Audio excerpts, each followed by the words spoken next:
বোরকা বাংলাদেশে 100 বছর আগে ছিল না। বোরকা কোত্থেকে আসছে? রাসূলুল্লাহ সাল্লাল্লাহু আলাইহি ওয়াসাল্লামের সময় মদিনায় বা মক্কায় মুসলমানদের বা অন্যান্য ধর্মের মানুষের ড্রেস কি ছিল? ড্রেস কি ছিল? এবং আমার নানি দাদি আমি দেখছি, আমার মাও তো এখন আলহামদুলিল্লাহ এখনো বেঁচে আছেন, she is around 95 years old. তো আমি আমার নানিকে দেখিনি, আমার দাদিকে দেখছি যে ওনারা দুইটা কাপড় পরতো, কাটা কাপড় বলতো, কাট, এটা নিচে একটা উপরে। এবং সেটা আমি বর্ণনা করছি যে এখন যারা এই আপনার এই যে চা বাগানের শ্রমিক, যারা মহিলা শ্রমিক, যে ড্রেস বাংলাদেশের নারী পুরুষ সবাই, পুরুষ বলতেছি, হিন্দু মুসলমান নারী সবাই এই ড্রেস পরতো। আজ থেকে 150 বছর বা 200 বছর আগে শাড়িও ছিল না। আমার নানা ধুতি পরতো, তখন লুঙ্গি ছিল না, প্যান্টের কথা বাদ দেন, পায়জামা। আমার মার সাথে আমি দুষ্টামি করতাম, তোমার বাপে তো ধুতি পরতো, দুষ্টামি করতাম। আমার মা বলে যে তখন তো ধুতি ছিল। ফতুয়া পরতো আপনার বগল কাট, মানে এখন যেমন আপনি মার্সিডিজ, বিএমডব্লিউ বা প্লেন কিনেন বড় লোকরা, তখন বড় লোকের কয়েকটা ড্রেস থাকা মানে সে বড় লোক। কারণ কোনো মিল ছিল না, ফ্যাক্টরি ছিল না, হাতে বুনা। আপনি যদি মানব সভ্যতার ইভলিউশন দেখেন যে কাপড় কিভাবে কোথায় কি আসছে, এখন রাসূলুল্লাহ সাল্লাল্লাহু আলাইহি ওয়াসাল্লামের আমলে এই যে আবু হুরায়রা রাদিয়াল্লাহু তাআলা আনহু, যিনি সবচেয়ে বেশি হাদিস বর্ণনা করছেন, উনি এক হাদিসে বলছেন উনার শুধু নিচের একটা গামছা টাইপের কাপড় ছিল, উনার শার্ট পর্যন্ত ছিল না। এবং যেদিন কাপড় ধুয়ে দিত উনি ঘর থেকে বেরোইতে পারতেন না।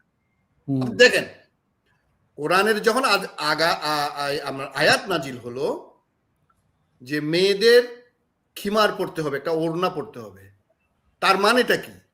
তখন যারা মানে উচ্চ বংশের বা ভালো পয়সাওয়ালা ছিল, তাদের নারীদের 2-3টা কাপড় ছিল। এবং অধিকাংশ ক্ষেত্রে, অনেক ক্ষেত্রে যারা ঘরের বাইরে যেত না, তাদের 2টা কাপড়ও জোগাড় করার মতো ক্ষমতা ছিল না। এবং এটা কোনো লজ্জা ছিল না। আজকে হয়তো আমরা এইগুলো দেখে লজ্জা মনে করতেছি, বিকজ মানব সভ্যতা যে ইভলিউশন, সেখানে দেখবেন কাপড় ধীরে ধীরে ধীরে ধীরে, আজকে যে আপনি আমি কোট পরতেছি, শার্ট পরতেছি, আপনি যদি 1960 সালের আগে যান, 50 সালের আগে যান, 40 সালের আগে যান, শার্ট কজনে পড়তে পারছে, because it was not available, হইতোই না।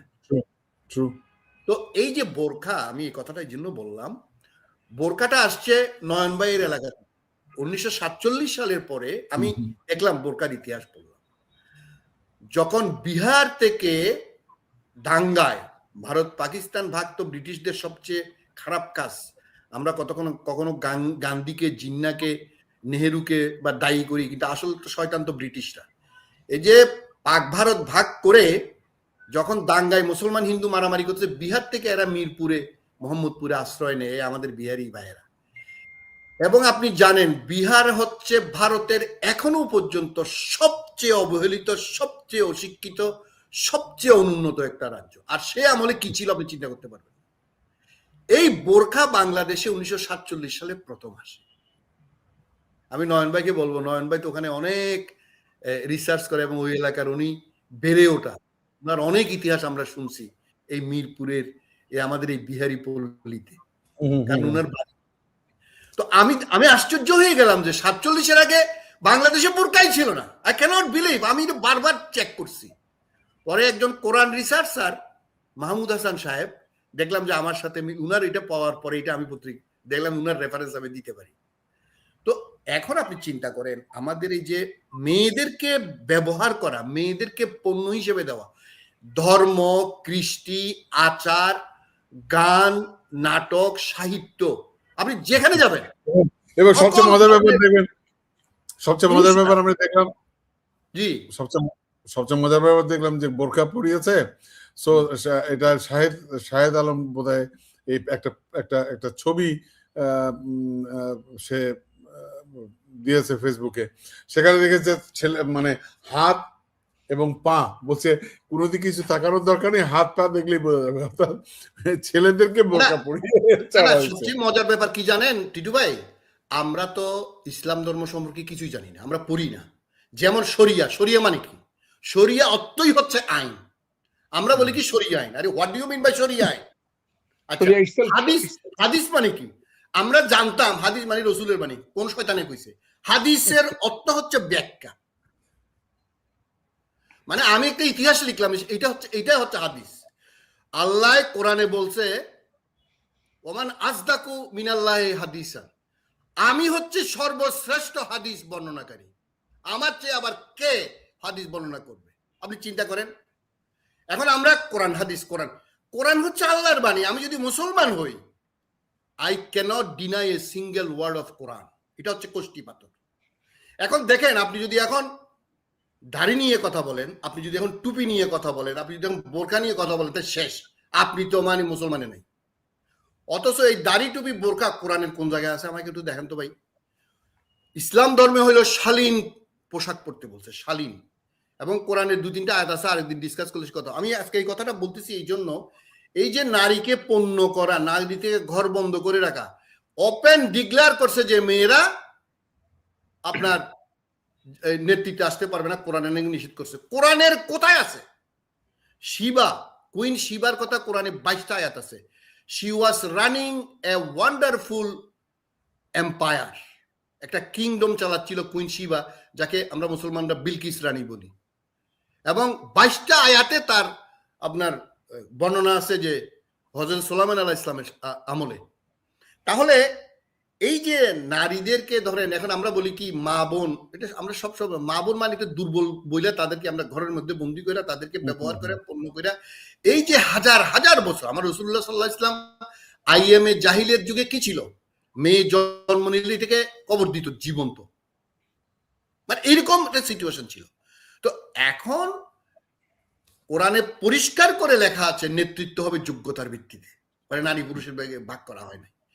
তো এগুলা আমাদেরকে এখন এই যে মেয়েদেরকে যে এইভাবে যে আপনি 25,000 20,000, এটা যদি সত্য হয়, আই ডোন্ট নো, আমি এটা ভয়েস বাংলা, ওই যে ওনার নাম কি, ওই যে সাংবাদিক, উনার ইয়েটা আমি দেখলাম যে 20-25,000 মেয়ে এই নারীকে বোরকা পরে শুধুমাত্র চোখ দেখা যাচ্ছে, এবং সেটা এদেরকে ঢাকার বিভিন্ন আসনে নিয়ে যাওয়া হচ্ছে। এবং আপনি জানেন ঢাকার প্রতিটা আসনে, চট্টগ্রামের প্রতিটা আসনে 10,000 20,000 25,000 30,000 ভোট তারা ট্রান্সফার করছে। It is a kind of engineering. তো যাই হোক, এখানে আমি আপনার প্রথম এই প্রশ্নের জবাবে এই বলে কনক্লুড করব, বাংলাদেশে যারা ভোট ইঞ্জিনিয়ারিং 2 নম্বর করতে চান তাদেরকে বলবো হাসিনার কথা মনে রাখবেন। বাংলাদেশের কোন সরকারি কর্মকর্তা, কোন বাপের বেটা, কোন মায়ের পুত যদি 2 নম্বর করতে চান, যে দলের হবে হোক, হুএভার, আমি একটা শেয়ার করছি, 78 জন সচিবের মধ্যে 33 জন আওয়ামী লীগ, 32 জন জামাত, 3 জন না 4 জন হইলো বিএনপি, আর 9 জন হইলো মানে সুবিধাবাদ জিন্দাবাদ, এই টাইপের একটা গোয়েন্দা রিপোর্ট আমি পাইছি, অথেন্টিক গোয়েন্দা রিপোর্ট। তো বাট আই ডোন্ট কেয়ার, আমি তাদেরকে হুঁশিয়ার করে দিতে চাই, কারো পক্ষে যদি কোনো কিছু করো, তোমার পরিণতি হবে শেখ হাসিনা, তোমার পরিণতি হবে ওই জিয়াউল হক নামে যে জিয়াউল হাসান নামে যে মেজর জেনারেল জিয়াউল হাসান। সুতরাং টুকিটাকি ধাক্কা ধাক্কি 2-4টা জালবোট মালবোট এগুলো হবে।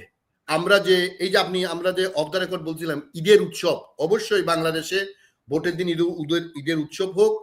বিএনপি জামাত সহ যারা নির্বাচন করছেন তাদেরকে অনুরোধ করব, সবাইকে ভোট দিতে আসতে বলেন। আমরা মানুষের রায় আমরা মাথা পেতে। অনেক ধন্যবাদ আপনাকে।